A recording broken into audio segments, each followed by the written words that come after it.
పాటలు పాడుచు నీ సన్నిధిలో నేను నిరతం నీ మాటలను ధ్యానించుచు నా బ్రతుకు దినములన్నీ నీ సాక్షిగా ఉంచునయా నీకే ఆరాధన నీకే స్తోత్రార్పణ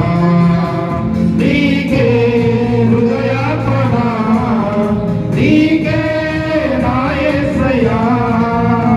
మహోన్నతుడా నీ వాక్యము ఎంతో బలమైనది మహాగణుడా నీ ఉద్దేశము ఉన్నతమైనది మహోన్నతుడా నీ వాక్యము ఎంతో బలమైనది మహాగణుడా నీ ఉద్దేశము ఉన్నతమైనది